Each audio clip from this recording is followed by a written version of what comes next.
السلام عليكم ورحمة الله وبركاته. إن الحمد لله نستعينه ونستغفره ونؤمن به ونتوكل عليه ونعوذ به من شرور أنفسنا ومن سيئات أعمالنا. من يهده الله فلا مضل له ومن يضلل فلا هادي له.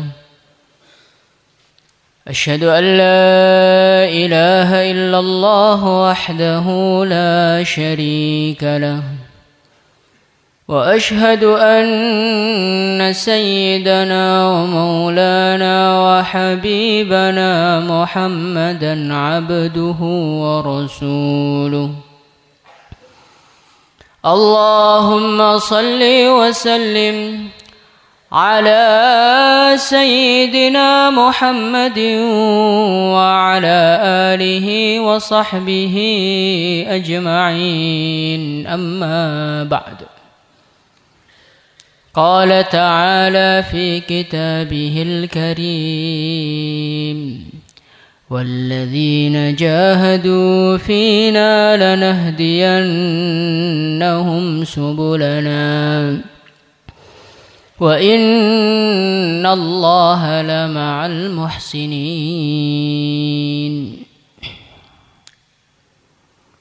Hadirin yang dimuliakan Allah Subhanahu wa taala. Pada hakikatnya semua manusia yang ada di dunia ini mereka sedang mengadakan satu perjalanan.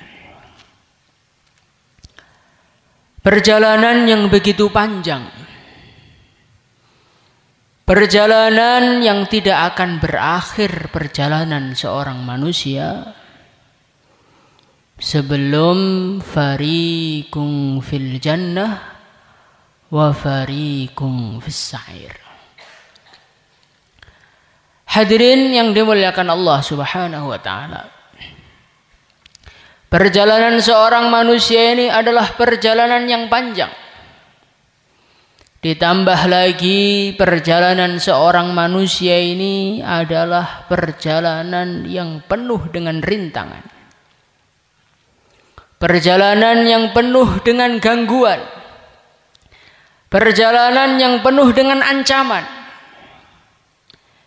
Yang mana ketika gangguan-gangguan itu berhasil mengganggu kita, godaan-godaan itu berhasil menggoda kita, maka apa yang terjadi? Yang terjadi kita akan celaka selama-lamanya. Hadirin yang dimuliakan Allah Subhanahu wa taala. Perjalanan seorang manusia ini perjalanan begitu jauh sekali. Maka persiapannya, bekalnya pun harus banyak.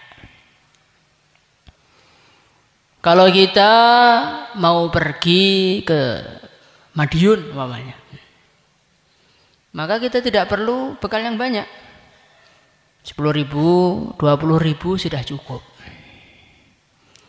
Kalau kita ini mau pergi ke Jakarta, maka bekal yang diperlukan ya lebih banyak lagi. Kalau kita ini mau perjalanan ke Mekah umpamanya, Masya Allah, maka lebih rumit dan bekalnya lebih banyak lagi. Begitu juga hadirin yang dimuliakan Allah Subhanahu wa taala, kita ini akan mengadakan perjalanan yang begitu lama. Kita akan masuk di kubur kita. Kita nanti akan dibangkitkan dari kubur kita. Kita akan digiring ke mahsyar. Kemudian kita akan dihisab oleh Allah. Kita akan ditanya oleh Allah. Kemudian kita akan melewati sirat. Kira-kira nek sangune namung ngisi kotak amal 1000 dugi swarga no mboten. Kadang-kadang kita niki Masya Allah. Nek kangge sangu akhirat tuh 1.000 rupiah sudah besar sekali. Tapi kalau untuk dunia 10 juta, 20 juta, 30 juta itu mudah hadirin yang muliakan Allah SWT. Padahal hadirin yang muliakan Allah SWT, perjalanan kita yang sebenarnya, perjalanan yang sangat-sangat mengerikan, yang sangat-sangat memerlukan bekal adalah perjalanan ke akhirat. Maka bagaimana kita ini di dunia jangan males amal. Insyaallah hadirin mulia. Karena orang tuh kalau berangkat ke akhirat itu nggak ada istilahnya orang itu kakian sangun mboten enten. Bahkan dalam satu hadis itu dikatakan laisa yatahassaru ahlul jannah illa ala sa'atin marrat bihim wa lam yadhkurullah fiha. Orang-orang ahli surga, mereka ini tidak menyesali waktu-waktu mereka di dunia. Nggak ada yang mereka sesali. Kecuali satu saja. Sa'atin, ada waktu 1 detik. 1 detik, Pak. Mereka lewatkan tinggal di dunia dalam keadaan tidak ingat kepada Allah. Itu yang tengah akhirat niku sangu sing kuwatah. Cuman 1 detik dilewatkan tidak ingat kepada Allah, itu mereka sesali. Lagi tahun ini umur pun pinten, ada yang 50 tahun, 60 tahun. Kangge ndelok TV-ne 10 tahun, Masya Allah. Ngobrol di warungnya berapa tahun, ngerokoknya berapa tahun, Masya Allah. Waktu kita banyak kita isi perkara-perkara yang tidak ada faedahnya. Maka niki ditobati insyaallah nggih. Hadirin muliakan Allah Subhanahu wa taala. Al-Imam Al-Ghazali rahimahullahu taala, beliau mengibaratkan seorang yang akan berangkat ke akhirat ini seperti seorang manusia, ada 3 orang. 3 orang tadi dikasih tahu, Pak, di depan itu ada gua. Di dalamnya itu ada mutiara, di dalamnya itu ada intan, di dalamnya itu ada berlian. Sampeyan mundut sak senenge monggo. Tetapi kesempatan cuma 1 kali, nggak bisa diulang. Hadirin yang mulia, maka orang pertama ini nggak percaya. Masa gua kecil begini kok ada mutiaranya, ada berlian? Nggak percaya saya. Maka dia masuk, duduk-duduk di situ, terus dia keluar. Orang yang pertama, orang yang kedua, dia masuk. Orang yang cerita sama saya itu tadi kayaknya nggak pernah bohong dia. Tapi kok saya ini agak-agak gimana, wis tak juga sak keneke lah. Maka batu-batu di situ yang kecil-kecil dimasukkan di dalam sakunya. Lah orang yang ketiga ini percaya 100%. Maka dia tuh masuk bawa karung, ya ada istoyo. Setelah mereka bertiga keluar, dibuka ternyata berlian betulan. Maka orang yang pertama tuh nyesal, getun, nangis terus. Masya Allah, ternyata itu berlian. Kesempatan menjadi kaya di depan mata. Kok saya nggak ngambil nih, bagaimana? Nikulah tiang-tiang kafir, orang-orang kafir yang tidak percaya dengan janji Allah. Sholatlah pahalanya sekian, zakatlah pahalanya sekian. Mereka malah mengatakan hayhata lima tu'adun. Oh betul, akhirat is mlidok kabeh. Jauh. In hiya illa hayatuna dunya. Urip ya di dunia ini. Habis itu mati ya selesai. Akhirat apa tuh? Hadirin yang mulia, maka orang-orang ahli neraka nanti menyesalnya tidak karu-karuan. Dikatakan oleh sebagian ulama, siksanya neraka itu dengan penyesalan mereka itu lebih sakit penyesalan mereka. Apalagi orang-orang ahli neraka itu ketika masuk neraka mereka dikasih tahu, Kang, dulu itu kamu itu dapat rumah jatah di surga. Allah sudah menyiapkan surga untuk engkau. Sak isine, sak widodari ini Allah sudah siapkan untuk engkau. Lah berhubung kamu nggak jadi masuk surga, ya akhirnya semuanya diwaris oleh ahli surga yang lain. Sedihnya kayak apa, Pak? Masya Allah.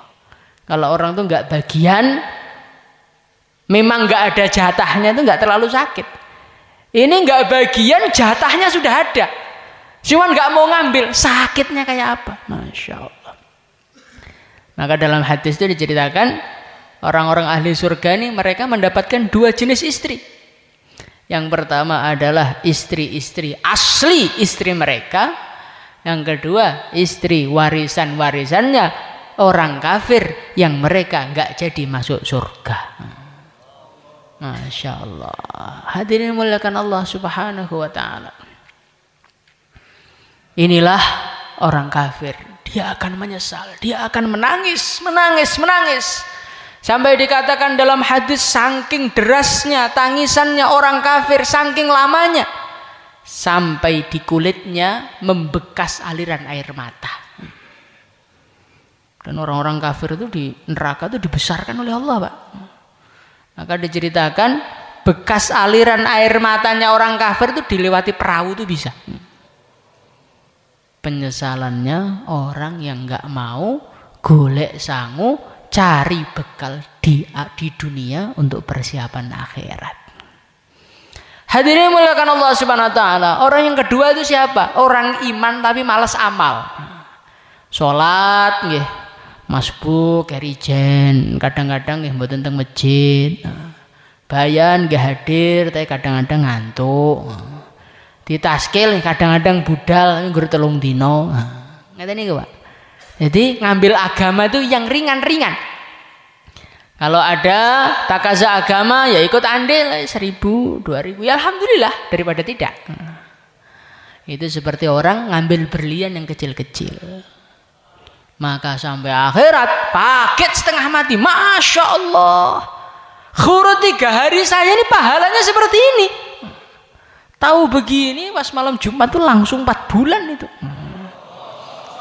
Lah kaget ya tengah akhirat itu mboten gunane, Pak. Makanya mumpung dereng tengah akhirat, nanti kalau tas ke 4 bulan berdiri semua insyaallah. Nanti kalau kita ini berangkat 4 bulan, dakwahnya sungguh-sungguh, nanti kita akan terima kasih kepada orang-orang yang naskil kita. Mungkin di dunia itu yang naskil kita kuwi waleh Pak ndelok wajahmu. Tetapi orang yang membosankan itulah nanti yang kita akan terima kasih kepada mereka di akhirat. Hadirin muliakan Allah Subhanahu wa taala. Lah orang yang ketiga ini Masya Allah. Dia ini sudah bawa karung. Emasnya sudah penuh, berliannya sudah penuh. Masih juga menyesal. Masya Allah. Itu masih ada waktu sebelum tidur kok saya ngelamun nggak zikir. Coba kalau untuk zikir, wah widodarinya tambah itu. Maka hadirin yang mulia, di dunia ini pokoknya kalau kita ini kuat, kita amal sebanyak-banyaknya. Insyaallah ya. Jangan kita ini ada istilah, saya baru kemarin khurut Pak, kok ditasih lagi itu gimana? Kalau hari ini ada pembagian uang 1 orang 100 juta. Terus besoknya ada pembagian lagi, maka yang bagi ngasih kita lagi. Sampean tompo no, sampean tolak. Pak, maaf saya nggak mau nerima Pak. Kemarin baru dapat kok, masa dapat lagi? Oh nggak ada Pak. Nek urusan dunia paham, tapi nek urusan akhirat kadang-kadang ini kita rada mendo Pak. Masya Allah. Maka hadirin muliakan Allah Subhanahu wa taala. Pokoknya siang kita, malam kita, sore kita gerak-gerik kita, tidur kita, semuanya diniati ngawula menghamba kepada Allah, sehingga semuanya dihitung pahala oleh Allah. Insyaallah hadirin mulia. Maka kita duduk diniati, kita berdiri diniati, kita nyangkul diniati. Pokoknya semua tingkah laku kita 24 jam jangan sampai ada yang tidak berpahala. Orang tuh kalau diniati ikut perintah Allah, tidur dapat pahala, makan dapat pahala, ketemu dengan istri dapat pahala. Maka ada satu cerita, ada seorang santri, dia ini sowan sama Pak Yainya, kemudian dia pulang ternyata sungainya itu banjir. Maka sowan sama Pak Yai, ini saya mau pulang nggak bisa, sungainya banjir, jembatan belum ada saat itu. Gimana Pak Yai ini? Kan saya ini harus pulang sekarang. Oh gampang Kang, omongo, katakan kepada sungai itu, hei sungai, Pak Kiai yang nggak pernah nikah, nggak pernah makan, nggak pernah minum, menyuruh engkau untuk kering saat ini juga. Maka betul Pak, santrinya itu datang ke sungai, bilang seperti itu, langsung kering seketika. Maka istrinya itu ngamuk-ngamuk dari belakang, loh Pak Yai, sampean ngendika nopo? Gak pernah kawin, gak pernah nikah, lah anak banyak ini, anaknya siapa ini? Nah, beras di gudang habis itu yang makan siapa? Maka Pak Yainya tadi mengatakan, gak njowo, aku ki rabi karo kowe, aku ki mangan kok niat mangan nih. Saya makan, saya nikah tuh niat ikut perintah Allah. Maka di sisi Allah tuh dihitung amal, bukan dihitung menuruti hawa nafsu. Masya Allah. Maka kita ini usaha 24 jam cari bekal ke akhirat sebanyak-banyaknya. Insyaallah hadirin mulia. Hadirin muliakan Allah Subhanahu wa taala. Kemudian yang kedua kali, orang tuh kalau pengen perjalanan nyaman, nggak cukup bekalannya banyak. Uangnya banyak nggak cukup. Tapi apa-apa yang nggak penting nggak usah dibawa. Kita ini di rumah punya wajan, kita di rumah punya panci, punya kompor, punya kasur, punya dipan, meja, gelas-gelas. Kalau kita ke Jakarta, kita bawa apa kita tinggal? Kita tinggal. Yang dibawa ya kelambi sak setel, 2 setel. Yang penting iso ganti, dibetul enteng, berangkat. Begitu juga hadirin muliakan Allah Subhanahu wa taala. Kalau kita ke akhirat ini kebawaannya kebanyakan. Bawa mobil, bawa kasur, bawa rumahnya tingkat, Masya Allah. Itu nanti kayak orang mau ke Jakarta bawa truk, semua perabot rumahnya dibawa semua. Akhirnya apa? Akhirnya repot. Karena bawaannya banyak, bagasinya mahal, harus sewa truk. Kalau naik pesawat terus pirang-pirang juta. Begitu juga makanya Rasulullah SAW beliau mengatakan, orang-orang miskin mereka itu lebih dulu masuk surga daripada orang kaya jarak setengah hari. Wah, meletak jadi tiang sugih mon Pak, kacak setengah dino. Setengah dinone akhirat Pak, 500 tahun. Karena nanti di akhirat itu yang kaya-kaya itu urusannya banyak. Mobilmu duit sing ngondi, tinggo tak kaza no mboten. Montore niku nggih teng markas terus nggo alasan itikaf napa alasan melayu. Nah, niku diurus dhewe kali Gusti Allah. Makanya sing melarat-melarat ini malah cepet mlebu swargane, kranten barang bawaannya ke akhirat itu tidak terlalu banyak. Maka hadirin yang mulia, kalaulah kita di dunia ini punya harta, gunakan untuk agama. Insyaallah hadirin mulia. Hadirin muliakan Allah Subhanahu wa taala. Orang tuh ke akhirat, dia ini tidak hanya perlu sangunya banyak, tetapi dia ini juga perlu sangunya, bekalnya itu terjaga sampai tempat tujuan. Kalau kita ini mau ke Mekah, bekalnya ini 100 juta, tapi sampai Jakarta dirampok orang, ya nggak dijaga uangnya atau hilang, ya kita nanti sampai Mekah nggak punya apa-apa. Begitu juga hadirin dimuliakan Allah Subhanahu wa taala, kita nanti mau ke akhirat, jangan sampai di dunia amalnya banyak, di akhirat ternyata hilang semua amalnya. Suatu ketika Rasulullah sallallahu alaihi wasallam beliau bersabda, "Atadruna mal muflis?" Hai sahabatku, apakah kalian tahu siapakah orang yang bangkrut itu? Maka para sahabat mengatakan, "Man la dinar wa la dirham ya Rasulullah." Orang yang bangkrut ini nggak punya duit karena mungkin kena apa, nggak punya duit, bangkrut. Maka Rasulullah sallallahu alaihi wasallam beliau mengatakan, tidak, orang yang bangkrut itu orang yang pergi ke akhirat. Allah mayyati yaumal qiyamati bi siyamin wa salatin wa zakatin. Dia ini ke akhirat membawa pahala salat, pahala puasa, pahala zikir, pahala dakwah. Pokoknya amalnya itu sak gunung. Tetapi dulu di dunia syatama hadza wa daraba hadza wa safaka dama hadza. Dulu di dunia akhlaknya itu enggak bagus. Suka ngeremehkan orang, suka ganggu orang, suka gunjing orang, suka iri sama orang.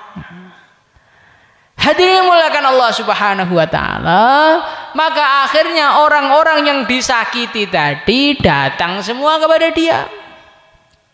Pak, sampean dulu pernah gunjing saya kan? Nganggap saya sebagai karkun muntaber, mundur tanpa berita. Karkun salju, sejuk, ditaskil wis gak anget blas. Rumangsamu aku terima kan, gak terima aku. Jaluk ganjaranmu, pahalanya diberikan 1, datang lagi 2. Nah karena gibahnya itu di markas, akhirnya semua halakoh itu digibah. Maka 120 halakoh temboro semua minta pahala sama dia. Masya Allah. Habis resik, mboten turah babar bisa. Lah pahalanya sudah habis, masih ada orang datang lagi, Pak. Dulu Bapak pernah ngejek saya loh. Bapak pernah bilang saya ini kurus, kering, garing kayak layangan. Kulo gak terima kulo. Nyuwun ganjarane. Waduh, pahala saya udah habis sih, gimana? Ya sudah, bawakan aja dosa saya. Niku dadi tiyang niku nek pengen ganjarane utuh, terus pundi akhlake didandosi. Insyaallah hadirin mulia. Karena amal itu seperti apapun banyaknya, kalau akhlak kita ini buruk, maka kita ini tidak akan bisa menikmati hasil amal kita. Seorang ulama beliau mengatakan, amal akhlak itu seperti wadah. Amal-amal yang lain itu seperti air. Nah kalau wadahnya itu wadah bocor, diisi air 1 tangki pun ya habis. Begitu juga kalau kita ini hatinya ini kotor, di dalam hati kita ada iri, di dalam hati kita ada dengki, di dalam hati kita ini ada sombong, di dalam hati kita ini ada rasa ingin menghancurkan umat Islam, ingin menghinakan, hadirin yang mulia, itu nanti akan menjadikan amal kita ini hangus semuanya. Mengkotus pun diurip niku sifat-sifat hati sing elek niku gua isto. Insyaallah hadirin mulia. Jangan kita ini iri. Kadang-kadang kita ini melihat halakoh sebelah maju, taskilannya banyak, di markas jadi halakoh percontohan, itu hati kita kebakar. Biyen taskilanku halakohku malah mati, kono malah maju. Akhirnya dalam hati ada iri, berharap bagaimana halakohnya itu cepat ambruk sama dengan halakoh dia. Jadi mulakan Allah Subhanahu wa taala, ini bahaya ini.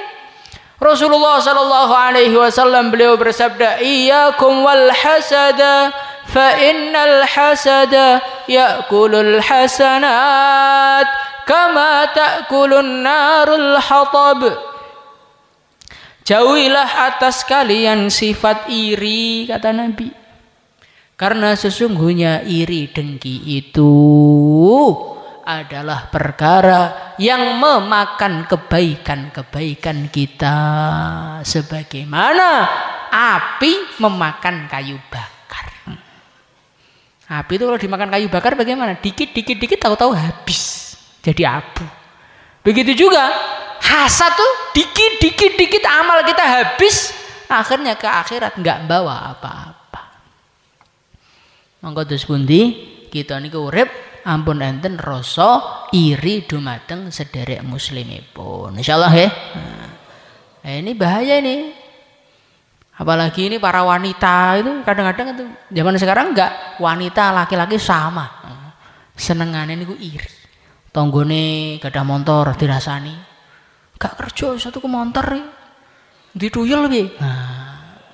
Hati mulakan Allah Subhanahu wa taala. Ini termasuk iri, bahaya. Nah, bagaimana supaya kita biar enggak iri, supaya kita ini akhlak kita baik? Rasakan di dalam hati, rezeki itu dari siapa? Allah. Yang membagi itu siapa? Allah. Kalau kita ini iri, kita ini enggak terima saudara muslim kita diberi rezeki oleh Allah, artinya kita ini enggak terima dengan pembagian Allah. Lah sing gadah dunya nu Gusti Allah, sing sugih Gusti Allah, yang andum nggih Gusti Allah, kok kita enggak terima kepada Gusti Allah itu bagaimana? Maka orang tuh iri itu kalau mikir betul-betul manusia yang kurang ajar kepada Tuhan. Seakan-akan kita ini mengatakan, ya Allah, engkau ini kok bagi seperti itu enggak pas itu ya Allah. Yang lebih layak dibagi itu saya. Saya itu orang lama ya Allah, dakwahnya lebih lama, maka halakohnya yang hidup seharusnya halakoh saya, bukan halakohnya dia. Jangan nek sanjang ngeten teng Gusti Allah pripun? Cekel lebok dan rokok lep langsung. Maka kita niki ampun hasad, ampun iri, karena arti dari hasad itu nantang Gusti Allah. Merkoro pembagiane Gusti Allah, mboten nantang Gusti Allah. Merkoro pembagiane Gusti Allah. Lah merkoro kok merkoro Gusti Allah? Kira-kira selamat ta mboten? Maka kita ini jangan iri. Insyaallah hadirin mulia. Iri kita tinggalkan, sombong kita tinggalkan. Semua akhlak-akhlak yang buruk ini harus kita bersihkan. Kita akhlak yang baik kepada manusia supaya amal kita ini utuh. Insyaallah hadirin mulia. Lah orang tuh kalau amalnya sedikit, walaupun amalnya sedikit, tapi akhlaknya baik, masya Allah, di akhirat nanti Pak, itu diceritakan di kitab-kitabnya para ulama. Ada orang itu mau masuk neraka, kemudian tiba-tiba ada orang soleh lewat, maka orang tadi teriak, Pak Kiai, syafaati saya Pak Kiai, syafaati saya Pak Kiai. Loh, sapa kang kowe kang? Kok nyeluk-nyeluk aku. Niku anu lho, kula sing riyen nate, saya adalah orang yang dulu pernah ngambilkan minum engkau. Oh, masya Allah, ya. Langsung ditarik, nggak jadi masuk neraka. Jadi orang tuh walaupun amalnya julek, nggak karu-karuan, sudah hampir neraka. Tapi kok dia itu pernah khidmat kepada umat, pernah berakhlak baik kepada orang muslim, masya Allah, ini oleh Allah akan dijadikan alasan dia keluar dari neraka Allah Subhanahu wa taala. Maka akhlaknya penting napa mboten? Penting. Lah niki lah sing kadang-kadang tiyang niku mboten krasa. Perasaane salate mun kathah, perasaane posone mun kathah, tetapi tutuke mboten saged direm. Ngrasani kono, ngrasani kene. Tua mbah malih alasane niku pinter. Ini Karkuzari supaya risau umat. Masya Allah. Maksiat kok dijenengi agama niku pripun dadene? Monggo kita niki terus pundi akhlake didandani. Insyaallah hadirin mulia. Hadirin muliakan Allah Subhanahu wa taala. Orang tuh kalau mau pergi ke akhirat bekal banyak belum cukup. Bawaan sedikit belum cukup. Kemudian dijaga amalnya belum cukup. Yang keempat, orang tuh perjalanan kalau pengen sampai tujuan dengan nikmat, bekal yang dia bawa itu laku di tempat tujuan. Hadirin mulakan Allah Subhanahu wa taala, kita ini mau berangkat ke Mekah. Sangune niku duit rupiah tahun 1945. Nah, teng Indonesia payu niku barang antik. Nah, tapi kalau kita bawa ke Mekah, walaupun uangnya satu karung, untuk beli kurma satu pun nggak dikasih. Karena apa? Uangnya tidak berlaku. Begitu juga hadirin mulakan Allah Subhanahu wa taala, amal yang berlaku di sisi Allah, amal yang diganti pahala oleh Allah adalah amal-amal yang ikhlas karena Allah. La ilaha illallah.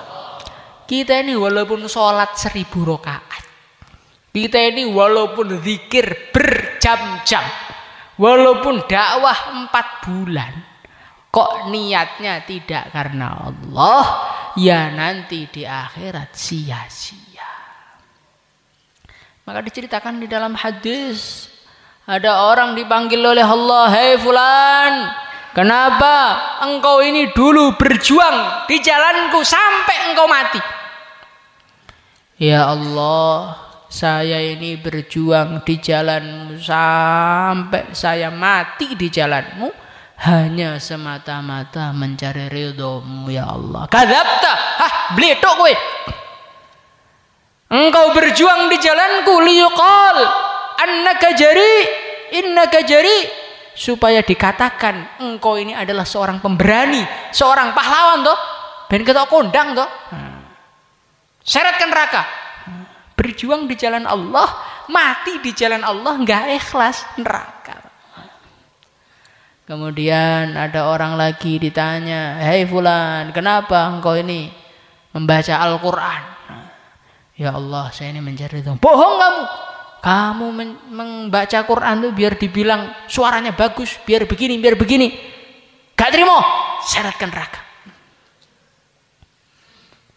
Orang yang sudah mati di jalan Allah saja niatnya nggak lurus, neraka. Lah kita ini, masya Allah, amalnya itu bagaimana, terus niatnya bagaimana. Maka kita ini hadirin yang muliakan Allah SWT, di dalam duduk kita, sholat kita, zikir kita, ngaji kita, dakwah kita usaha tashihun niyah, niatnya kita belajar luruskan. Insya Allah hadirin mulia. Pokoknya ampun niat krono makhluk jangan sampai ada dalam hati kita.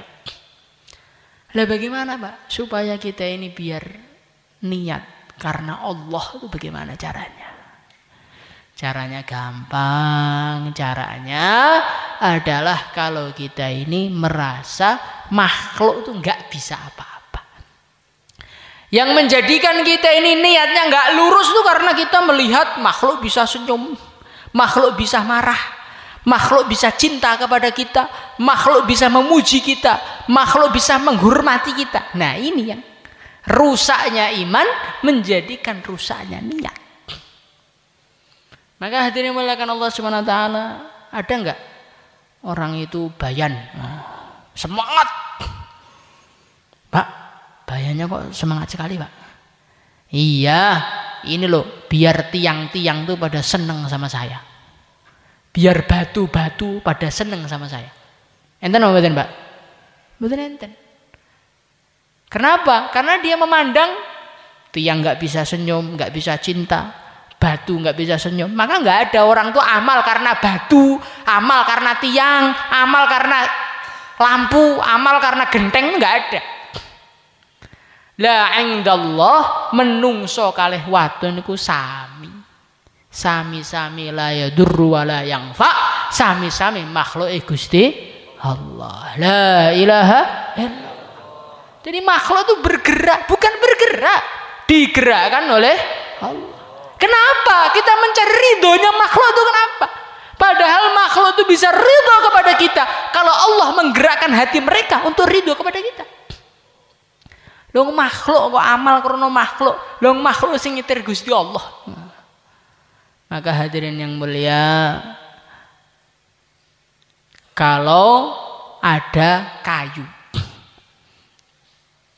ada anjing Pak, ada anjing ngelihat pentungan, maka anjing itu nggak takut sama pentungan itu. Tapi ketika pentungan itu dipegang sama orang yang punya kayu, anjing baru lari. Anjing itu paham loh, kayu nggak bisa ngapa-ngapain. Lah kok kita nggak paham, makhluk nggak bisa ngapa-ngapain. Cik pinter anjing itu bagaimana? Kadang-kadang iman kita ini ketoknya suweran, ternyata belas mboten remblas.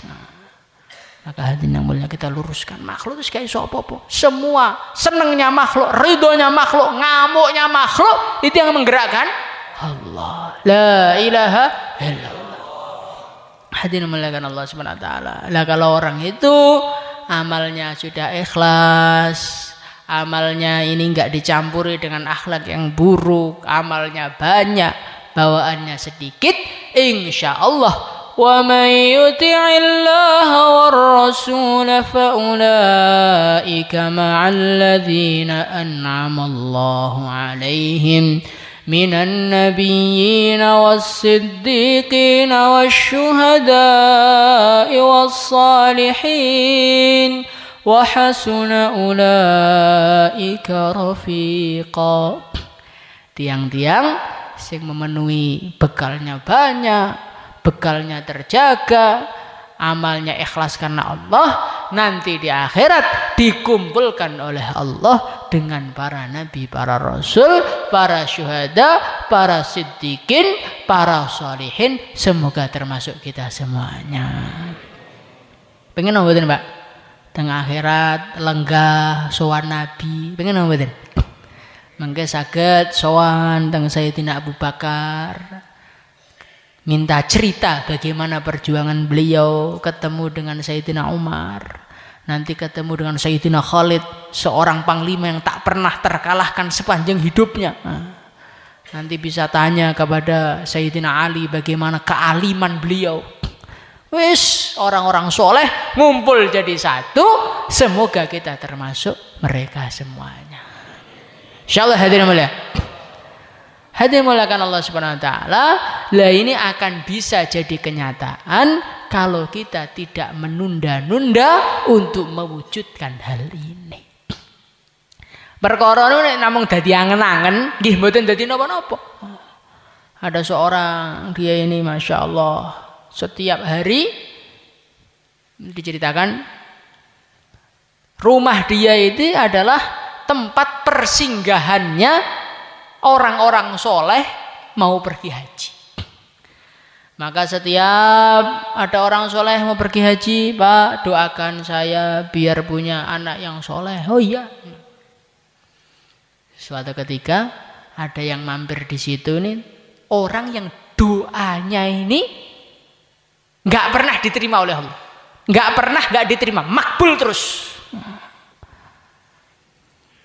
Kemudian akhirnya Pak Yai tadi dimintai doa biar saya punya anak yang soleh. Oh nggih, insyaallah. Nah, mulai kaji, Pak Yainya tadi dengan semangat karena yakin doanya mesti makbul. Kang, endi anakmu Kang?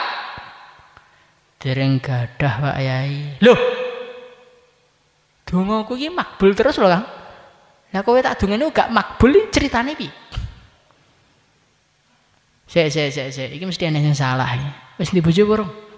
Dereng Pak Yai. Oh alah dongane sampai kiamat mboten enten anake.